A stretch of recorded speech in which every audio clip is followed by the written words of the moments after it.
Classe Executiva com a Ariela. Este programa é feito com pessoas extraordinárias, histórias reais.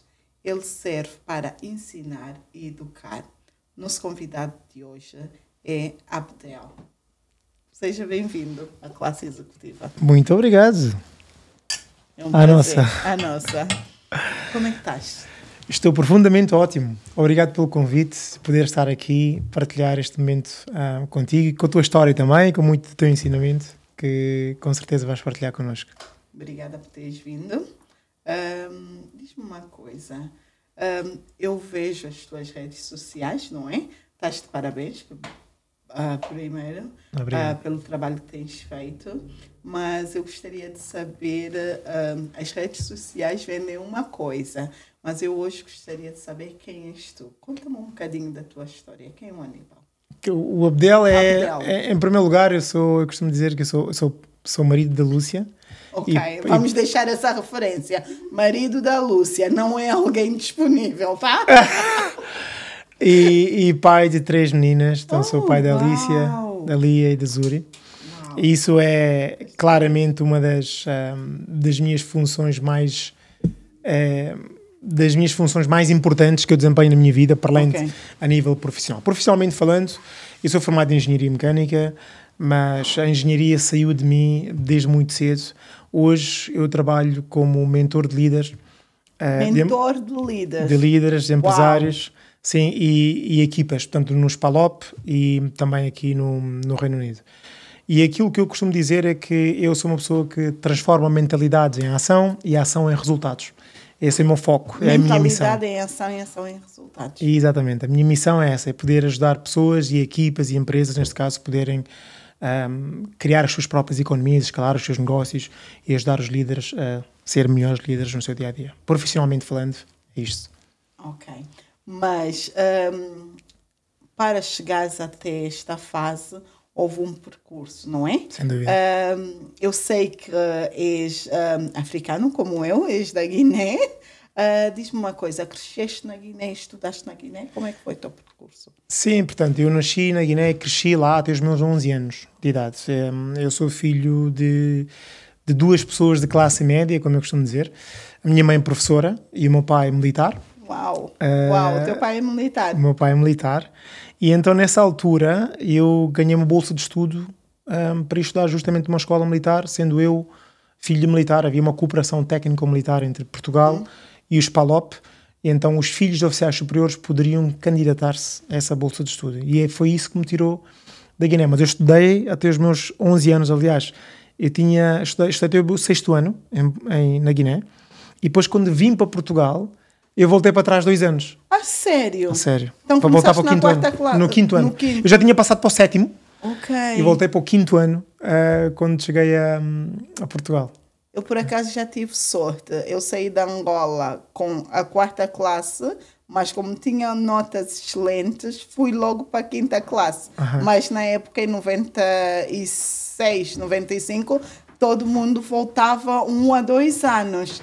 E foi mesmo uma questão de sorte. A minha avó até ficou super admirada como é que não me recuaram. E como é que foi essa fase de teres que fazer outra vez a 5ª classe? Assim, para já esse recuo foi obra do meu pai, na realidade. Ok. Foi o meu pai, não foi nada a ver com a instituição.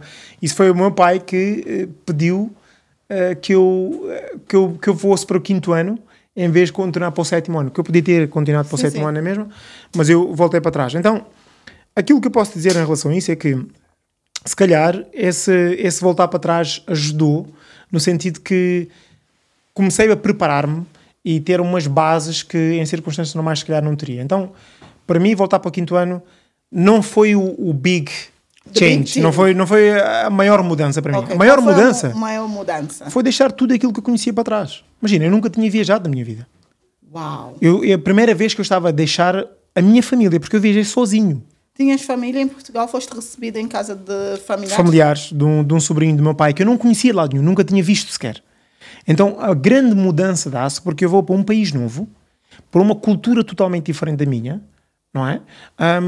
E mesmo a própria língua, imagina, nós vivemos em países de língua oficial portuguesa, é verdade, mas na Guiné, ao contrário de Angola, nós temos o nosso crioulo. Sim. Ninguém fala português no dia-a-dia.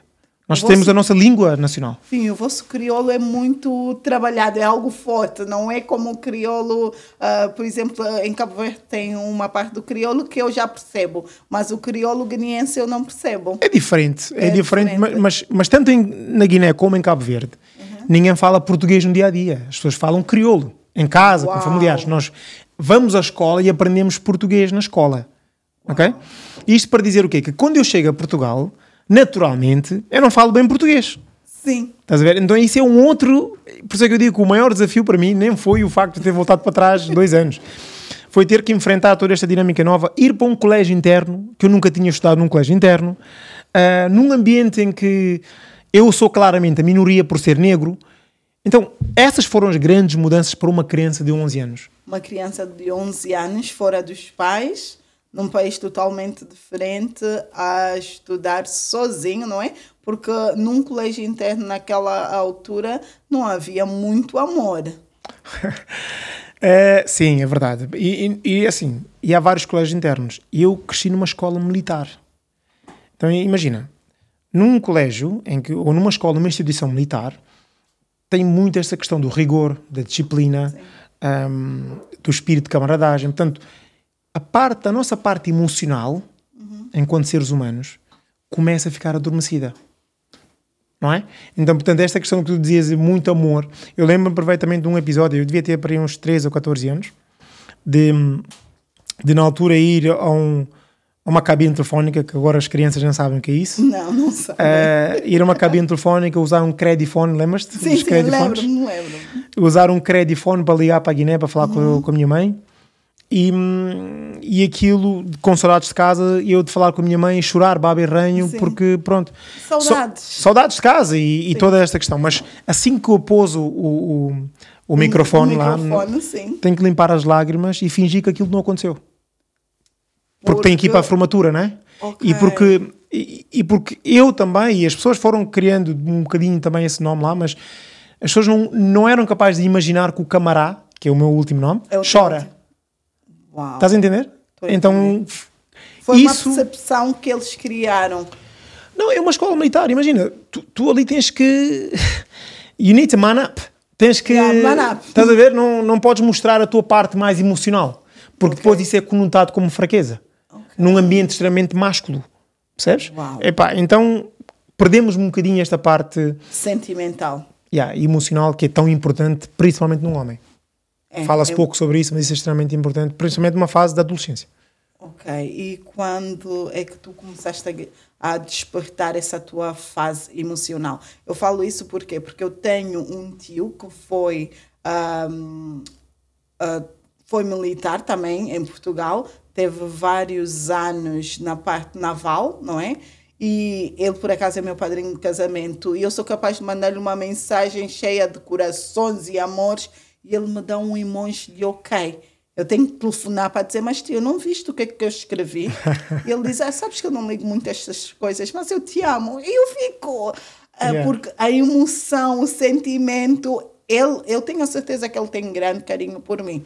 Porque eu, quando preciso dele, ele está lá, ouve-me. Mas a educação dele militar...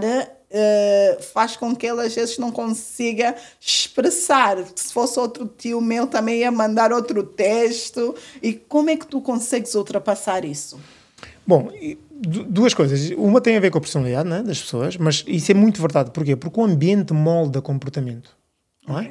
Nós, pessoas que cresceram muito nesses ambientes, naturalmente, sim, são pessoas que são tituladas como mais frias. Tu acabas por ser um bocadinho mais frio porque és muito racional. Tu tens uma missão para cumprir, tens de cumprir, independentemente das emoções que são associadas a isso. Então, isso, por outro lado, isso foi uma das coisas que eu, se calhar, perdi nessa fase de infância. Mas eu ganhei muitas outras coisas. Ok? Com certeza. E eu costumo dizer que os Pupilos foi uma casa para mim que me deu muita coisa, muito do homem que eu sou hoje. É também por causa da minha passagem, porque eu disse há bocado, não é? Ambiente molda comportamento e conhecimento. Nós acabamos por moldar com base no sítio onde nós estamos. Então, esse exemplo do teu tio é um exemplo claro. Porquê?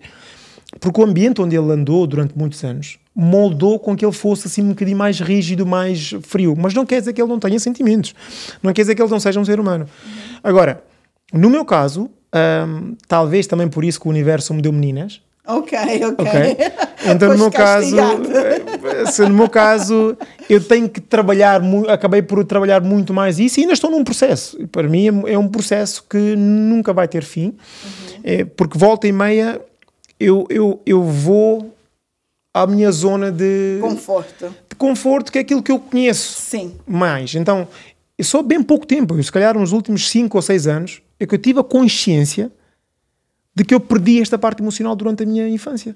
Ok. Porque até lá era automático, percebes? Era automático. 5, 6 anos estamos a falar pós-pandemia. Na altura da pandemia, se calhar um bocadinho antes, eu comecei a ter essa consciência mais forte em mim. Ok, porque essa parte é emocionante. Eu não gosto de ligar muito as coisas negativas. Eu gosto de tirar as coisas positivas. E eu acho que a Academia Militar tem muitas coisas positivas. Bastante. Eu tenho inveja de quem esteve lá.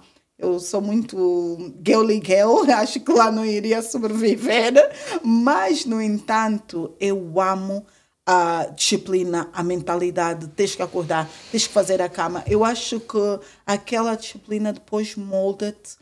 Por exemplo, se eu estivesse numa academia há 3 meses, eu acredito que eu depois de sair, os meus business estariam noutro nível, porque eu ia pegar naquilo que tu disseste, execução. Eu tenho que executar. Um militar, quando vai, se tiver que matar, ele só tem que executar. E acabou e volta. Mas nós que não fomos criados dessa forma, nós levamos as nossas emoções, como o inglês diz, no sleeve, não é? Nas mangas. Qualquer movimento, nós temos, já não vou fazer, I don't feel like. Mas vocês já não são treinados no to feel like. Vocês estão sempre no modo do. Como é que isso hoje em dia afeta o teu nível profissional? É justamente isso que estávamos a falar um bocado, não é? Tu perdes um lado, mas ganhas outro lado. Estás a ver? Perdes um lado, mas ganhas outro lado. Então, os pupilos do exército, por exemplo, essa caminhada minha deu-me muita coisa. Deu-me disciplina ainda mais. Já tinha um bocadinho da minha mãe, não é? Que eu já vos disse que a minha mãe é que era general em casa, não era o meu pai. Então essa disciplina também já vinha um pouco desse rigor que a minha mãe sempre incutiu em nós. Mas claro que eu ganhei muito mais disso lá. Ganhei o espírito de trabalhar em equipa, trabalhar em grupo, porque isso é uma das coisas que é fundamental para hoje, no mundo corporativo que nós olhamos, saber trabalhar em equipa, saber liderar, ser liderado também é um processo e é um skill que eu acho que as pessoas ganham muito nesses ambientes mais militarizados. Por outro lado, nós temos esse foco na missão, que é aquilo que estavas a dizer, e bem, que nós temos que fazer isto, o rigor de cumprir. Então, isso são coisas que, para mim, são grandes ativos, são grandes assets que hoje eu tenho e que talvez muitas pessoas que nunca passaram por aí, não quer dizer que também não possam ter, atenção. Da mesma forma que eu tive muitas pessoas, amigos meus, que andaram no mesmo colégio que não têm esse perfil hoje. Uau. Ok? Isto tudo para dizer o quê? Que a personalidade da pessoa também conta. Também conta. Então, para mim, teve um impacto muito grande e saber equilibrar isso tem sido um desafio constante e é muito bom. Portanto, eu tenho muito a ganhar por ter tido essa vivência militar. Ok. Na tua experiência, qual é o erro de liderança que custa mais e causa falência? Chama-se cultura. Cultura? Yeah. Porquê? Porque nas organizações, quando nós estamos simplesmente focados em gerar resultados e não temos em consideração essa questão da cultura que se quer criar numa organização, nós estamos a criar um falhanço. Porquê? Porque depois tens pessoas que estão a trabalhar, que acontece muito, eu vejo muitas empresas que têm níveis de execução muito elevados, mas a cultura não é tão positiva e as pessoas acabam por sair e acabas por perder os maiores talentos da tua organização. Porque a cultura é uma cultura negativa e que não é uma cultura que valoriza e sobreleva os profissionais que são de facto bons. Eu vejo isso muito nas organizações acontecer ainda hoje. Ainda hoje. Então temos que prestar atenção à cultura numa empresa. Totalmente, mas a cultura não é aquela que os CEOs dizem que é. Okay. Porque normalmente quando tu vais a um sítio e perguntas às pessoas, os líderes, qual é que é a cultura da tua empresa? Toda a gente vai dizer a cultura que está escrita num website. Não é? As missões, os valores, depois falam da cultura que está escrita.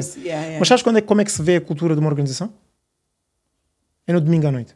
No domingo à noite. Sim, sabes porquê? Porque o funcionário, a cultura da empresa vai determinar se ele na segunda-feira vai excited para o trabalho ou se vai dizer não acredito que amanhã é segunda-feira. E isso é a cultura da empresa que determina isso. Seu ambiente tóxico, um ambiente que não é saudável. Justamente. Facilmente eu vou dizer, oh my God, Monday é amanhã, é segunda-feira, mas se for algo que tu estás looking forward para ir, com certeza que vais acordar feliz para ir numa manhã. Se pudesse ensinar apenas uma habilidade a um futuro CEO, qual seria? Uma habilidade só. Eu diria liderar com duas coisas muito importantes. E uma é relevância. Ser relevante não é ser mimimi. Ok? Ser relevante é perceber que nós temos a capacidade e a função de inspirar outras pessoas a tornarem-se melhores. Então isso é uma coisa. E valores. Porque ao fim e ao cabo são os valores que nós conseguimos passar a outros líderes que vão fazer a diferença. Porque a parte de componente técnica toda a gente consegue aprender. É na componente comportamental que está o grande desafio das pessoas e nas organizações, não é? Porque muitas vezes, por exemplo, nós vemos empresas que contratam muito por competências técnicas, não é? A maior parte das empresas contrata por competências técnicas, mas quando alguém é despedido, nunca é por competência técnica, já reparaste?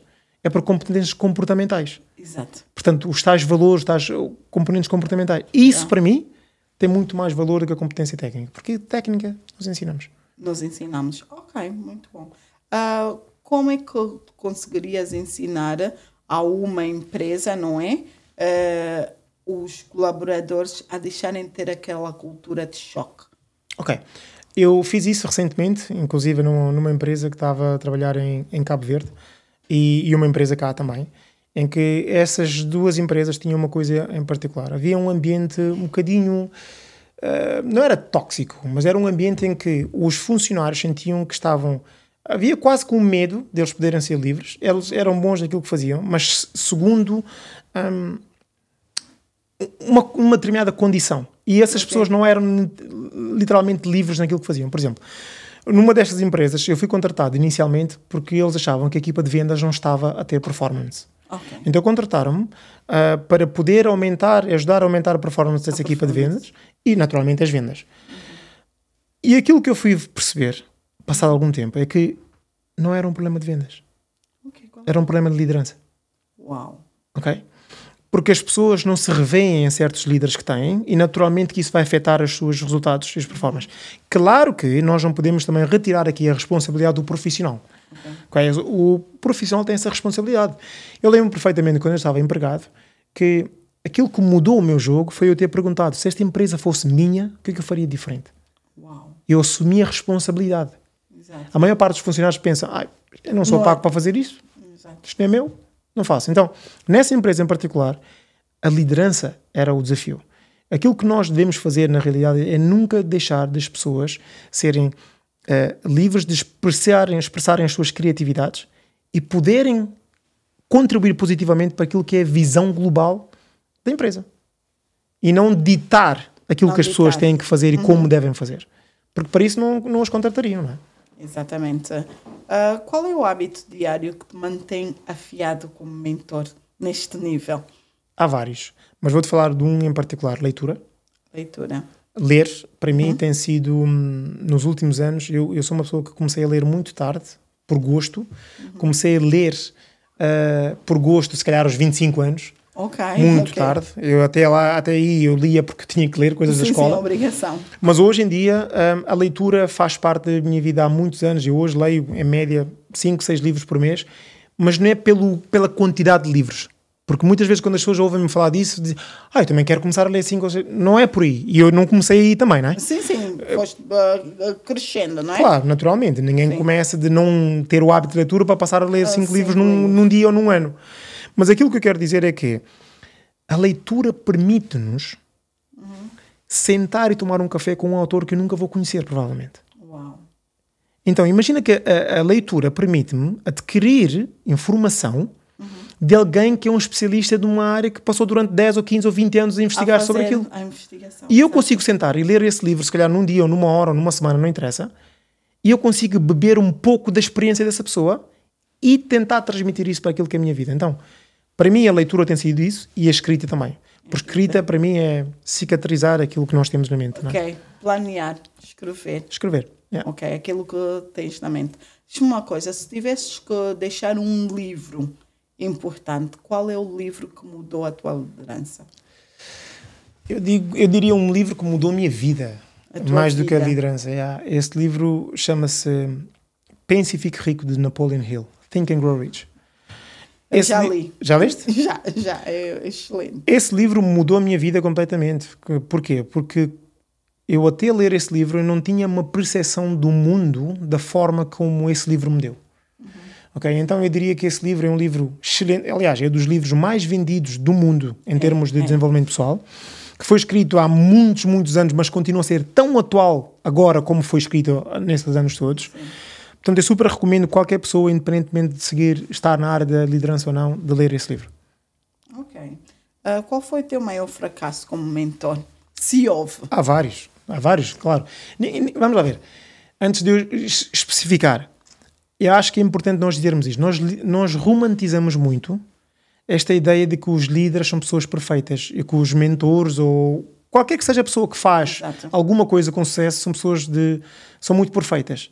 Ora, aquilo que eu vim a perceber ao longo destes anos todos é que não há ninguém que tenha sucesso hoje que tenha acumulado mais vitórias do que derrotas. É impossível. É impossível. É impossível. É assim, como eu estava a contar a minha história, eu fui despedido, eu fui humilhado, e eu tive que recomeçar várias vezes do zero. Portanto, quando as pessoas hoje chegam às minhas redes ou ouvem falar de quem é o Abdel Camará, eles olham para mim como sendo uma pessoa de sucesso. Ou quando vão olhar para ti como uma pessoa de muito sucesso. Não é? Ariel, mas a verdade é que assim, a tua vida, para tu chegares onde tu estás, tiveste muitas batalhas e outras correram muito mal. E eu tenho uma máxima que é, eu gosto de errar, mas gosto de errar rápido. Okay? Porque o erro faz parte do meu crescimento e quanto mais rápido eu errar e mais rápido eu conseguir aprender com esse erro, melhor eu me torno. Por exemplo, eu lembro-me perfeitamente de várias coisas. Eu sou palestrante. Okay? Eu falo muito ao público. E já houve momentos que eu cheguei a uma palestra e a minha apresentação não estava de acordo com aquilo que era o tema que eu ia falar naquele dia. Uau. Agora imagina o que é isto. Publicamente. É uma pressão. Tu aprendes a lidar com isso. Sim. Mas em circunstâncias normais, se eu não tivesse a experiência que eu hoje tenho, no início da minha caminhada, aquilo ia ser um horror, um terror. Mas sabes o que é que muda isso tudo? Eu chegar lá publicamente e dizer às pessoas, gente, eu falhei. Eu errei. Isto não era para ser assim. É um erro que eu cometi. Quando tu fazes isso, tu demonstras que liderar é humanizado. É. E que as pessoas que estão a ver, elas também podem e vão errar. Porque eu também erro. Então, eu podia contar aqui vários episódios de erros meus enquanto profissional na minha área ou nisto que eu faço hoje. Mas aquilo que eu quero deixar fundamentalmente para quem nos está a ouvir em casa, não tenhas medo de errar. Porque o problema não está no errar. O problema está no não aprender com o erro e continuar a repetir o mesmo erro. Portanto, errar é humano. Errar é humano para todos os líderes e mentores. Hoje em dia nós temos a inteligência artificial. Tu achas que ela vai substituir os grandes líderes? A resposta não. A resposta é não. Não vai substituir. Por quê? E vou explicar porquê. A inteligência artificial não vai substituir líderes. Vai, no entanto, mudar a forma como nós olhamos para certos empregos, certas funções. Por isso é que as pessoas têm medo, acham que a inteligência artificial vai tirar o emprego de muita gente. E pode, porque se nós olharmos do ponto de vista de um líder, de um empresário, de uma pessoa que gera um negócio, nós olhamos para 3 coisas fundamentais. Relevância, risco e olhamos para também os custos. Os custos, não é? Portanto, a inteligência artificial vai reduzir drasticamente os custos operacionais de muitas organizações e muitas empresas. Não vamos fingir que não. Portanto, pessoas que não tenham capacidade ou se não se tenham capacitado até hoje para algumas áreas, muitas delas hoje são feitas pela inteligência artificial. Por exemplo, vamos dar um exemplo aqui. Nós estamos num podcast, não é? Todo o roteiro deste podcast, que antigamente tinha que ser criado, pensado na cabeça de alguém, havia alguém que era empregada só para fazer isso. Hoje em dia vou no ChatGPT e crio um roteiro em 2 minutos. Exato. Entendes? Ou seja, não vai mudar a parte humanizada, porque eu preciso disso na mesma, não é? Preciso que alguém, algum humano, olhe para aquilo que a inteligência artificial está a dizer E eu achar que aquilo... ver se tem lógica. Lógica tem, porque é muito racional, mas tem a parte humana nisso. Humana, sim. Que é essa parte que nos falta muitas vezes. Então eu não acredito que vai substituir líderes, porque a liderança, ela é feita a liderança boa e correta é feita de uma forma humanizada, mas é um auxílio muito forte em todas as áreas que hoje estamos a operar no dia-a-dia. Então as pessoas devem abraçar. Com certeza, porque, imagina, a inteligência artificial hoje é como a internet há 30 anos atrás, não é? Quando chegou, a maior parte das pessoas não deram conta, achavam que era uma coisa que não sei o quê. Ou como a eletricidade. Sim. Quando foi inventada. Lâmpada. É a mesma coisa. Agora, ela já está aqui. A inteligência artificial é uma coisa que é presente, é real. Quanto mais tempo a pessoa demorar a chegar lá e aprender como é que funciona, mais difícil será. Mais difícil será. Nós estamos a evoluir muito, não é? E a dinâmica de trabalho também está a evoluir. Hoje em dia existe um novo conceito em que tu só trabalhas 4 vezes na semana. Qual é a tua opinião acerca disso? Achas que vai ficar ou é algo que está-se a tentar e não vai ficar? Assim, isso veio com a pandemia, né? Os 4 dias por semana. O que aconteceu é que, o que é que mudou na realidade na pandemia? Foi uma das grandes mudanças que aconteceu em termos de liderança. Nós começamos a mudar a liderança autoritária para uma liderança mais livre e criativa. O que é que isso quer dizer? Quer dizer que antigamente os líderes achavam que eu só conseguia produzir se eu estivesse dentro de um espaço físico chamado escritório, onde ele me consegue ver. E se ele não me consegue ver, ele tinha a sensação de que eu não estaria a produzir de onde eu estivesse a trabalhar. Ora, a pandemia vem-nos mostrar justamente que não é nada disso. Nós podemos ter uma equipa toda a sua empresa. Imagina, as pessoas que trabalham para mim, eu não estou com elas no dia-a-dia. Okay? Exato. Mas elas têm a responsabilidade de entregar os resultados que são propostos. No tempo delas. Eu não quero saber se elas vão fazer isso de manhã, à tarde ou à noite, se vão fazer de casa, do escritório ou da piscina. Isso não é relevante. Então a pandemia vem-nos começar a trazer que essa adaptação da liderança, que não tens que andar a correr com um chicote atrás das pessoas. As pessoas são responsáveis e livres e adultas o suficiente, e se não forem, despede e arranja outras que são. Então eu acredito que e isso gerou os tais 4 dias por semana, porque nós queremos que os funcionários sejam mais felizes na função que estão. Eu não acho que isso vai mudar. Eu acho que há muitas empresas, inclusive eu tenho um dos meus clientes, uma empresa, que adotou esse método de 4 dias por semana. Okay. A rentabilidade e a produtividade é a mesma, se não melhor em muitos casos. Tem os profissionais mais felizes porque conseguem estar em casa e dar apoio aos seus familiares quando precisam também. E em momento algum o negócio ficou prejudicado porque agora trabalham apenas 4 dias. Antes, pelo contrário. Aumentou. Claro que sim, porque eu acho que é isso. Não tem a ver com o número de dias ou com o número de horas ou se a pessoa está ou não fisicamente num sítio. Nós temos que começar a desbloquear a mente para perceber que nós temos que estar focados em resultados, mas acima de tudo focado em dar melhores condições ao profissional. Se ele se sente melhor e produz melhor em casa, por que não? Esta é a minha opinião em relação a isso. Falaste dos líderes. O que é que achas que todo líder devia desaprender ainda este ano? Deixar de fazer? Eu costumo dizer que há uma diferença entre delegar e delargar. Delargar, ok? Há 2 coisas totalmente diferentes. Muitos líderes delargam, mas não delegam. Ainda. O delargar é: eu vou-te dizer que isto é para tu fazeres, mas eu estou lá todos os dias, toda a hora a tentar controlar. Ou seja, eu não estou a delegar isso da melhor forma. Então, Mini management. Então o que é que eu acho? Eu acho que uma coisa que todos os líderes devem desaprender, não é? É de ter que estar a olhar para o funcionário como se fosse um bebê, uma criança. Se eu contratei alguém, eu não contratei essa pessoa para fazer o trabalho dela. Eu contratei essa pessoa porque eu quero certos resultados que apareçam e eu acredito que essa pessoa tem os skills para o fazer. A forma como ela vai fazer não é da minha conta. Exato. Só que isso é uma coisa, é um processo que muitos líderes têm essa dificuldade. Porquê? Porque imagina, se eu já sei como fazer este microfone, já passei por essa experiência de fazer o microfone, se eu te contrato para fazer o microfone, eu vou querer que tu faças da forma como eu sempre fiz. Mas tu podes ter tido outras experiências que tens uma forma melhor de fazer esse microfone, mais rápido, é menos custo do que eu. Exatamente. Mas se eu continuar a insistir na minha forma, que é uma forma muito egocentralizada, né? Ou egocentrista, eu estou a perder duas coisas. Estou-te a perder enquanto funcionário, porque tu começas a ficar desmotivado de estar aqui porque eu digo-te como fazer o trabalho que eu te contratei para fazer, número 1. Número 2... Fica um robô. Fica um robô, mas mais do que isso, é que eu estou a perder também na questão dos custos operacionais de criar este microfone. Porque talvez com a tua opinião, ou da forma como tu fazes, seria melhor. Seria melhor, mas o ego se calhar não iria me deixar um funcionário dizer, olha, eu acho que aqui podemos fazer melhor e aqui podemos deixar essa produção para uma equipa na China ou qualquer coisa do género. Nós, como líderes, às vezes temos a intolerância de receber a opinião de quem nós trazemos para trabalhar conosco. Como é que tu achas que nós devemos tratar os nossos funcionários para que eles realmente tragam o melhor deles? Como adultos. Como adultos. Eu vou explicar.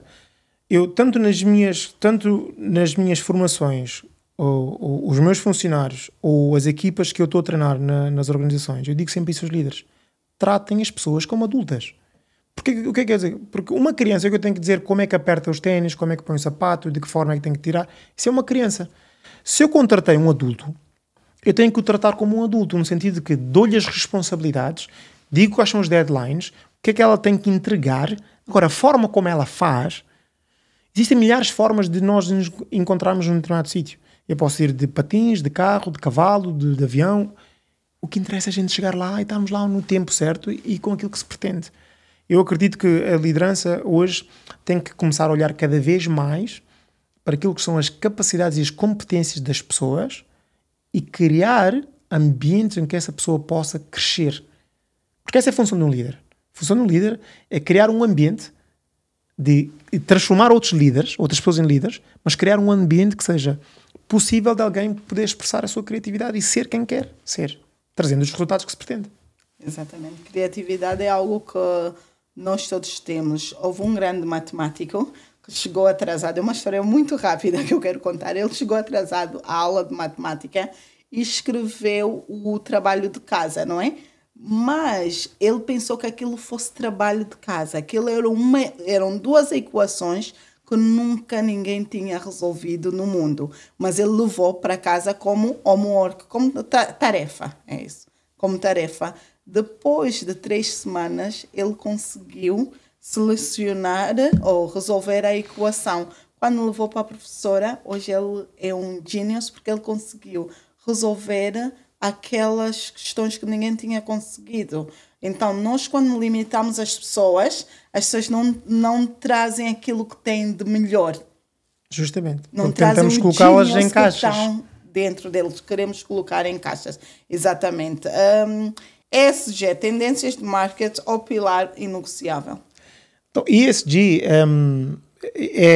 não é uma tendência de marketing.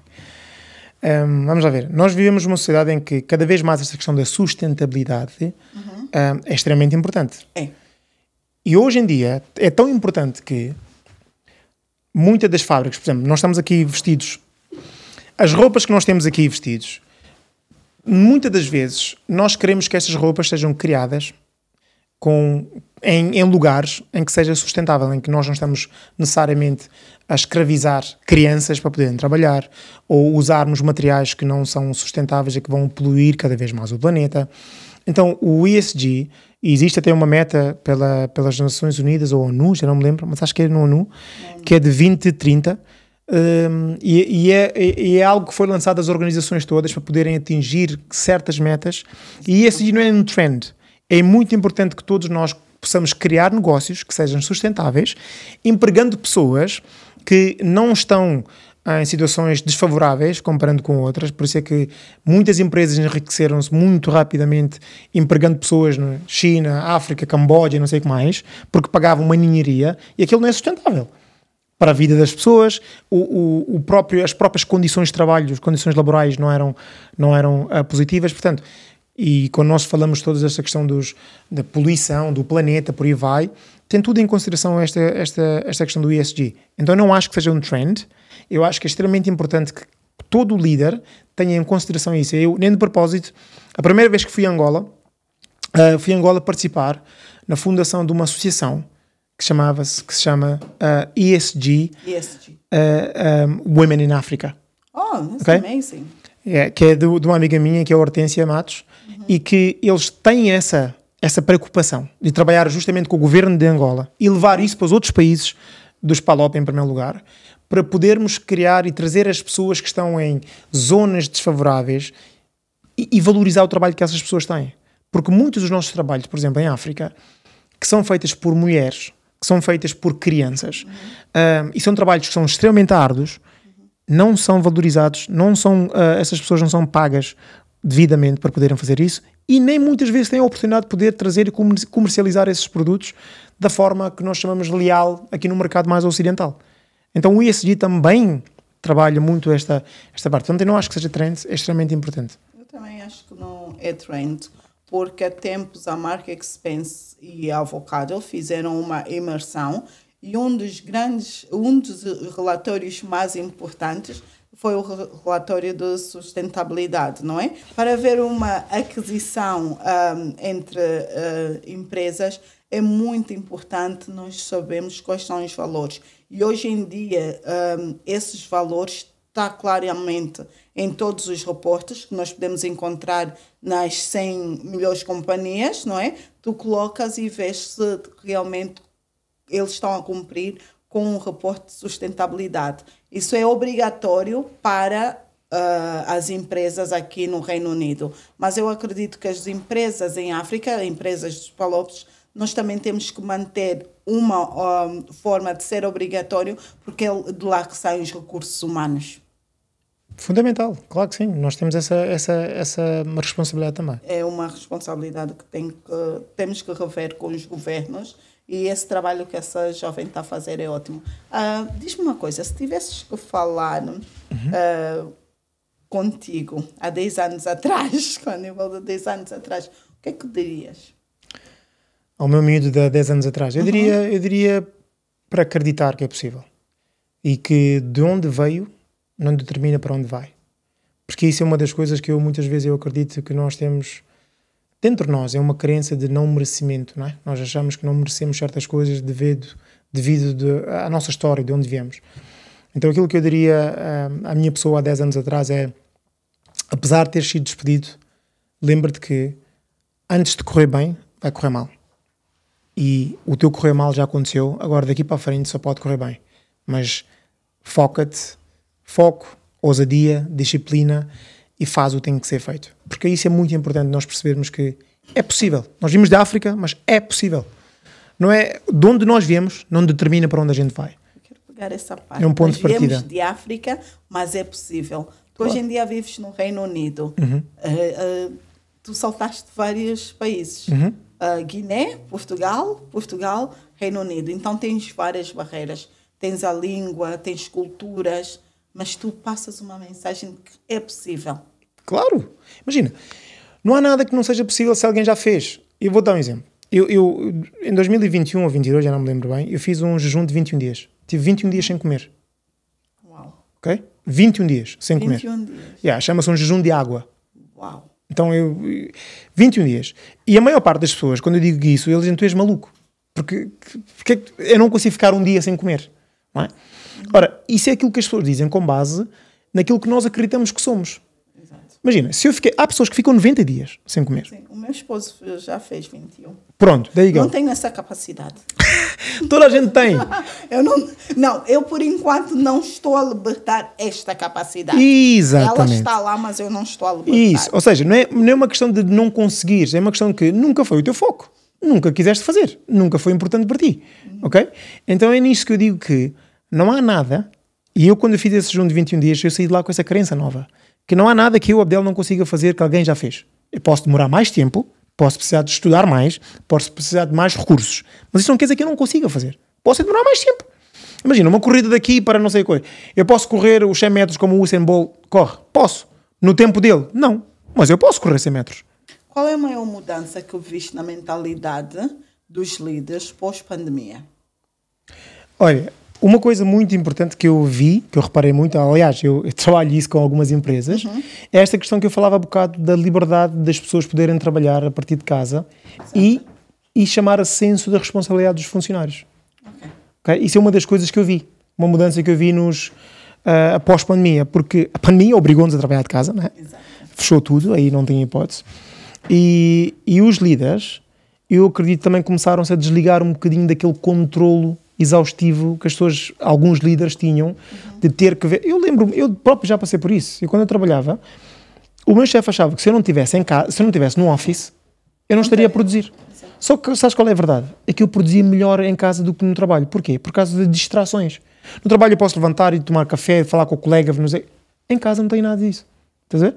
Então uma das grandes mudanças que eu vi acontecer nas organizações é esta flexibilidade muito mais aceite de que o foco é o resultado, mas também ter em conta que a pessoa que vai me produzir o resultado, eu quero que ela esteja bem a produzir esse meu resultado.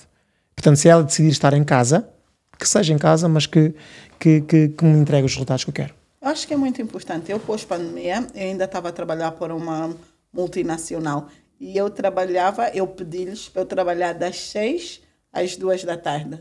Porque eu depois tinha o resto da minha vida e eu ficava muito mais feliz. Eu ia buscar os meus filhos à escola, fazia as limpezas, já sabemos, nós mulheres, cozinhava e tinha a minha vida. Mas o trabalho estava lá todo feito. Exato. Então, e uma das coisas, deixou de haver o micromanagement. Não havia aquela coisa de estarem toda hora em cima de ti, fizeste ou não fizeste, tu fazes e deixas o teu trabalho feito. Acho que foi uma das grandes vantagens que eu também senti pós-pandemia. Qual é o método favorito que tu usas para priorizar as tarefas? Eu uso duas coisas. Eu uso, em primeiro lugar, um método que se chama YOUK, que é definir exatamente o que é importante, urgente e circunstancial. Okay? Só que essas três coisas, elas têm que ter por base outras três, que é aquilo que eu dizia há pouco. Relevância, risco e retorno, que são os 3 R's. Okay? Relevância, retorno e risco. Porquê? Porque eu tenho que ter em consideração que aquilo que eu quero fazer é relevante, aquilo que eu quero fazer vai-me gerar retorno e qual é que o risco está associado. Para eu perceber aqui o que é que eu vou repetir, o que é que eu vou eliminar, por aí vai. E com base nisso eu vou definir o que é importante, o que é urgente e o que é circunstancial.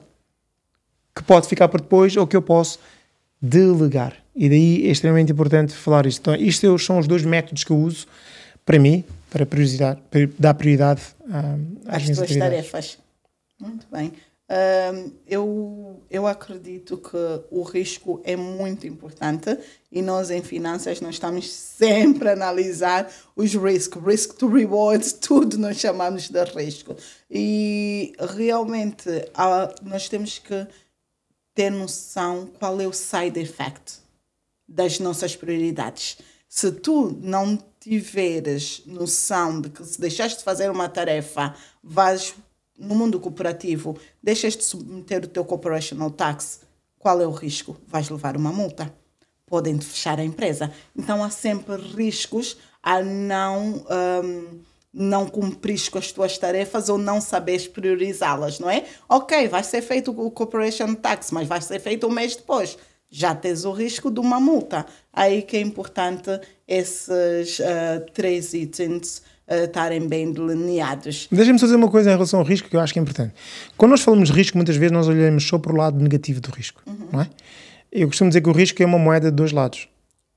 É uma moeda eu posso, de facto, o risco negativo de perder, de por aí vai, mas existe o risco de eu ganhar. Risk to reward. Não é? Então, e a verdade é que a nossa mente está quase que programada a nós identificar. Quando se fala em risco, toda a gente fica logo, vai correr mal, não é?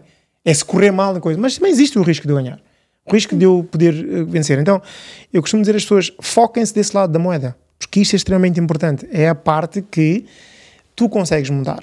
E eu, quando falo em risco, é isso. É olhar e perceber assim, ok, existe este risco de eu poder perder, mas também existe o outro risco de eu poder ganhar muito. E o que é que eu preciso fazer para que eu consiga estar mais deste lado do risco do que do outro? Isto é extremamente importante, eu acho, para as pessoas que nos estão a ouvir em casa. Acho que é importante, por exemplo, um risco de investimento. Eu vou investir 1.000 libras e quero ganhar, não é? O risco, quero ganhar 300, mas estou disposta a perder se calhar 150. Então, aí o meu risk to reward, eu fazer as análises, tens sempre um risco, mas é importante saber qual é a parte positiva que tu vais reward yourself, não é? E o que é que tu poderás... E a aptidão do risco do investidor, ou da pessoa. Sim. Qual é uma pessoa que tem tem apetite elevado, médio, low, é muito importante. É importante vermos essas. Como aumentar os resultados ou as vendas dos negócios? Perfeito. Gosto dessa parte. Gostas? Muito. Eu gosto dessa parte porque vendas... Toda a gente que conhece a minha história sabe que eu fui despedido das vendas e hoje sou especialista em vendas e tenho um livro sobre vendas e ensino muito sobre vendas. E empreendedorismo em particular. Portanto, trabalho com muitos empreendedores que procuram escalar os seus negócios através de... vendas. Através de vendas. Porque, ao fim e ao cabo, vamos lá ver, as vendas é sangue do negócio, não é? Sim. E se eu não tiver vendas a acontecer... muitas coisas podem correr mal. Claro que há outras partes do negócio que são extremamente importantes, quando nós falamos da gestão, cash flow e por aí vai. Mas as vendas, como é que nós podemos... A pergunta é como é que se pode escalar o negócio através de vendas, é isso? Através de vendas. Ok. Então, entender que só existe um negócio porque há uma troca comercial. Sem isso não há negócio. E só existe negócio porque eu estou disposto a dar alguma coisa a alguém que vai mudar a vida de alguém. Porque, resumidamente, vamos falar aqui de 3 P's muito importantes para qualquer negócio. Todo negócio tem que ter um produto ou um serviço que oferece, mas que resolve um determinado problema no mercado. O segundo P chama-se pessoas, e que estas pessoas têm que encontrar um grupo de pessoas que têm os problemas que o teu produto ou serviço resolve e que estão dispostas a pagar para resolver agora. Porque se não estiverem dispostos a pagar, não vai ser agora. Não. E o terceiro P, não menos importante, para que haja um negócio, isto é o beabá de todo o negócio, seja pequeno ele ou enorme, uma forma de ser pago. Todo o negócio tem que ter um produto ou um serviço, exato, pessoas que dispostas a comprar esse produto ou serviço para resolver o problema que elas têm, e uma forma de seres pago. Okay? E para que isso aconteça, esse processo é uma venda. É uma venda que une esses 3 pontos. Okay. Porque a pessoa que vai comprar um determinado produto ou serviço quer resolver um determinado problema e está disposta a pagar. Então a venda dá-se nesse aspecto. Então a venda é importante. Qual é que é o desafio que eu vejo muitos empreendedores terem nos dias que correm, no que toca a escalar os seus negócios? Eu posso ser muito bom vendedor e ainda assim não conseguir escalar o meu negócio. E as pessoas ficam na dúvida, mas como assim? Se tu és bom vendedor, como é que o negócio não escala? Ora, porque para escalar o negócio não é uma pessoa que seja tecnicamente boa a vender. Para escalar o negócio tem que ter sistemas. Os processos e sistemas têm que estar em place. Porque se não tiver processos e se não tiver outros braços, porque imagina, toda a gente talvez comece sozinha, não é? No processo. Uhum. Tudo bem. E há um nível de venda que eu consigo fazer sozinho e entregar ao mesmo tempo. Só que chega a uma determinada altura que, por muito que eu venda, eu não consigo vender e entregar a um volume tão grande. Então eu vou precisar de outros braços, de outra cabeça, de outra pessoa. E que aí começa o crescimento, aí começo-me a tornar um empresário. Porquê? Porque não sou apenas um empreendedor em nome singular, eu aí já começo a gerir e criar equipas, eu tenho que gerir pessoas, tenho que treinar pessoas para poder escalar e criar os tais processos. Então, escalar um negócio exige ter estrutura e exige ter processos bem definidos para podermos chegar a mercados e outros patamares de clientes que ainda não conseguimos chegar sozinhos. A minha firma chegam muitos clientes, né, startups principalmente, começam um negócio e vão gerindo até um certo nível. Mas, ao decorrer do tempo, eles não conseguem escalar as vendas. Ou há muita demanda e eles não conseguem deliver o serviço. Ou então a falta de pessoal, que é um dos P's que falaste, não é? E essas empresas acabam por sofrer. Ou voltam para a estaca 0, não é? Ou então essas empresas pedem para fechar. Posso dar uma solução para isso? Podes. Ok. Eu bocado falei em 3 P's, que é a forma simplificada de todo o negócio do mundo. A metodologia que eu trabalho com muitos empreendedores e empresários são 7 P's. 7 P's, não 3. São 7. O 7 depois eu resumi em 3, para explicar de uma forma simples.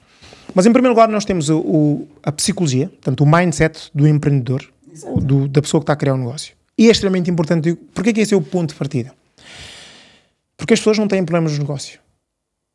As pessoas têm problemas pessoais que se refletem no negócio. Exato. Okay? E o mindset, a mentalidade do empreendedor é totalmente diferente da mentalidade do empregado. Lembra-te, eu disse na minha história que o que mudou foi eu perguntar se esta empresa fosse minha. O que é que eu faria? E eu começo a mudar o shift para uma mentalidade de empregador. Porque quem emprega tem que ver aquilo que nós chamamos de uma visão de pássaro. Tem que ver de cima para baixo. O empregado não. Vê de frente. Estás a ver? Então, em primeiro lugar, psicologia do empreendedor.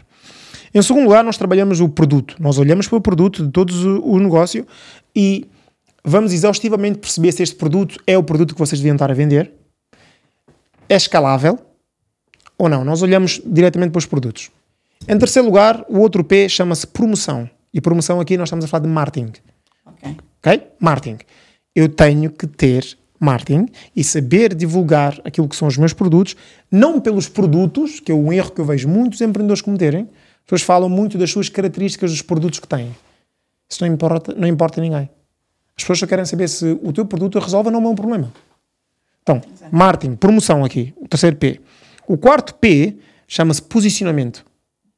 Enquanto empreendedor e líder, nós temos que ter a noção que o posicionamento vende bastante. Não é? Aquilo que é a percepção que as pessoas têm sobre mim ou sobre o meu negócio faz com que o meu negócio, na cabeça dessas pessoas, possa ser a prioridade, a primeira empresa ou o primeiro negócio que vem à cabeça quando quiserem comprar. Então, o posicionamento é importante. O quinto P chama-se processos, que é aquilo que eu falava há bocado. Exato. Não é? Só escala se houver processos. Se não houver estrutura com processos, não há escalabilidade. O sexto P chama-se pessoas. Porque, claramente, para nós escalarmos e criarmos processos, nós temos que empregar. E temos pessoas, temos que gerir, aprender a gerir também. Ok? E o sétimo e último P, eu não encontrei nenhuma outra palavra que começasse com P, por isso é que chamei-lhe pagamentos. Mas o que eu quero falar aqui é de lucro. Lucro. E estamos a falar de lucro líquido. Que isso é um outro tema que muitos empreendedores nem sequer fazem a mínima ideia do que estamos a falar. Porquê? Porque eles olham no lucro e calculam lucro de uma forma bruta. Exato. E não calculam... esse erro. Pronto. Então, estes são os 7 passos que quando nós chegamos a uma empresa e estamos a trabalhar com o dono da empresa ou com as organizações, nós vamos analisar estes 7 passos. Porque é aqui que está o grande... E nós percebemos onde é que está o furo. Em qual destes 7 P's está o problema. Exato. E aí nós começamos a corrigir esse problema para a pessoa poder andar. Porque senão é isso que vai acontecer que tu disseste há bocado. As pessoas voltam ao seu modo de... Se eu quando estava mais pequeno vendia bem, agora que estou a aumentar, estou a ter muitos problemas, então deixa-me voltar onde eu estava. Só que o crescimento não acontece assim, não é? Não. O crescimento acontece com desafios, de facto. E a liderança que nós estamos aqui a falar hoje é saber, de facto, ultrapassar estes desafios e encará-los da forma que nós temos que fazer. A parte do lucro, que tu falaste, o último P, é muito importante. Por quê? Porque deparo-me com certas situações de histórias verídicas empresárias que realmente eles chegam e dizem: eu estou a fazer muito dinheiro, eu estou a fazer dinheiro a sério, eu faço X por mês. Faturação. E eu vou ao sistema, não é? Vou ao sistema e eu vejo quais são as liabilidades que ele tem mensalmente. E digo: olha, ok, estás a fazer X por mês. Uma situação muito recente, uma empresa de transportação, o manager ligou para mim e disse: Ariela, eu vou contratar um novo funcionário porque eu estou a fazer X por mês. Ele pensou que aquele X era lucro. E eu disse: olha, vamos ter que sentar, porque eu dou a consultoria financeira, não é? Vamos ter que sentar para avaliar bem. Ele disse: não, eu estou a fazer dinheiro. Quando nós fomos à reunião, fizemos um cash flow forecast e ele deu conta que ele não tinha capacidade de pagar o funcionário. Porque os custos fixos eram elevados.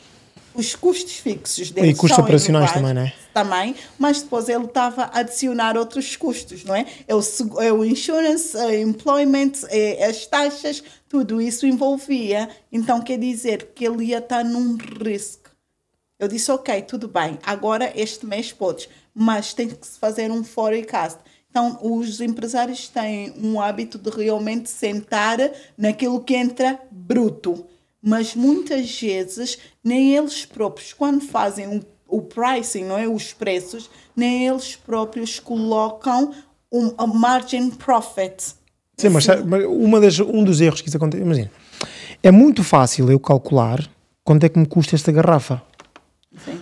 Na cabeça de muitos empreendedores e empresários eu olho para esta garrafa e isto custa-me 5 e eu vendo por 10. E eu acho que tem 5 euros de lucro. Mentira. Estás a ver? Naturalmente, imagina. Agora, ele não considera o custo, a entrega, portanto, o custo operacional aqui que estamos a falar de delivery, armazenamento, empregar alguém nesse armazém ou não, e essas coisas todas. Porquê? Porque é muito fácil nós medirmos e calcularmos aquilo que nós conseguimos ver. Sabes qual é que é o maior desafio que eu tive? E houve um mentor meu que mudou muito este meu jogo, e eu hoje partilho isso muito com empresários. A maior parte das pessoas não sabem calcular o custo da ignorância. Sabes qual é o custo da ignorância? Vou-te explicar a fórmula. Que a maior parte dos empresários não... Isto que estão a ouvir é ouro. A maior parte das pessoas não fazem isto. Imagina. Uau. Tu chegas a um sítio e dizes assim... por exemplo, pagar por uma formação. Vamos falar, pagar por uma mentoria. Não é? As pessoas dizem que é caro. Normalmente, não é? Sim. Porque conseguem medir quanto é que é. E eles medem, imagina, uma mentoria custa, 10 mil euros. Por exemplo, eu trabalho com empreendedores e uma das minhas mentorias são de facto 10 mil libras. Ok? Do grupo. O que é que acontece? Ele olha para aquilo e diz, isto é caro. E eu pergunto, ok, caro em comparação com o quê? E normalmente quando nós dizemos que algo é caro, porque caro e barato é uma percepção. Ok? E nós confundimos duas coisas, e muitos empreendedores fazem este erro. Confundem muito a diferença entre preço e valor. E não sabem a diferença. Então a grande diferença entre preço e valor é que valor não tem preço. Valor não tem preço. As pessoas pagam um preço para ter um determinado valor acima do preço. Então valor não tem preço. Então quando alguém chega ao pé de mim e diz-me assim, Del, eu para entrar na tua mentoria de grupo de empreendedorismo são 10 mil libras, eu acho que isso é muito caro. E digo, ok, muito bem, mas é caro em relação ao quê? E essa pessoa não consegue explicar-me isto. Porquê? Porque nós não conseguimos calcular o custo da ignorância. O custo de eu não saber. Imagina, eu pergunto à pessoa, quanto é que tu gostarias de faturar por mês? Ou por ano? Imagina que a pessoa diz, pá, eu gostava de faturar 100 mil euros, 100 mil libras este ano. Ok. Então, tu hoje faturas quanto? Pá, estou a faturar 2 mil, 3 mil por mês. Imagina. Eu digo, ok, se hoje faturas 2, 3 mil e gostavas de faturar 100 mil, o que está a acontecer é que a diferença é quanto custa a tua ignorância. O que é que isso quer dizer? Quer dizer que todos os dias, ou todos os meses, entre ganhares 100 mil euros, que é aquilo que tu gostarias de ganhar, sim, e os 2 mil, e que são os 8, e estás nos 2 mil por mês. Tens uma diferença de 6 mil? Não, de 98. Imagina. Não, mensal, 6 mil. O que é que está a acontecer aqui? É que a pessoa está-lhe a custar todos os dias essa diferença por não saber como faturar isso. Exatamente. Faço-me entender? Imagina, se a pessoa quer faturar 100 mil euros e ela hoje ganha 10 mil euros, não é? A diferença, estamos a falar de 90 mil euros. Então, 90 mil euros é o custo da ignorância dela. Ou seja, está-lhe a custar 90 mil euros ele não aprender como faturar 100 mil euros. Exatamente. Portanto, o barato e o caro acaba por ser irrelevante aqui. Irrelevante. Então é este o grande problema que muitos empreendedores têm. Eles não conseguem calcular quanto é que custa não fazerem certas coisas. Calcular quanto é que custa isto é fácil. Porque eu olho para isto e sei, é tangível. Mas mentorias para eles não é tangível. Porque não é tangível, porque é conhecimento. E conhecimento não se apalpa. E o ser humano, nós temos uma coisa que é, nós queremos ir comprar uma coisa e pegar. E se nós não conseguimos pegar, em muitos casos, nós não conseguimos ter a percepção de valor. E é aqui que vem a dificuldade em vender, em muitas pessoas comprarem mentorias ou consultorias, ou não sei o que é. Porque não é tangível. Mas tem a ver com a mentalidade. Totalmente. Tem muito a ver com a mentalidade, porque muitos deles não é o problema da empresa, como te disseste há pouco tempo. É um problema pessoal, porque ele vem para uma consultoria e ele nem sequer sabe qual é o objetivo que ele quer alcançar depois daquela consultoria. Sim. E quanto é que custa ele não pagar essa consultoria?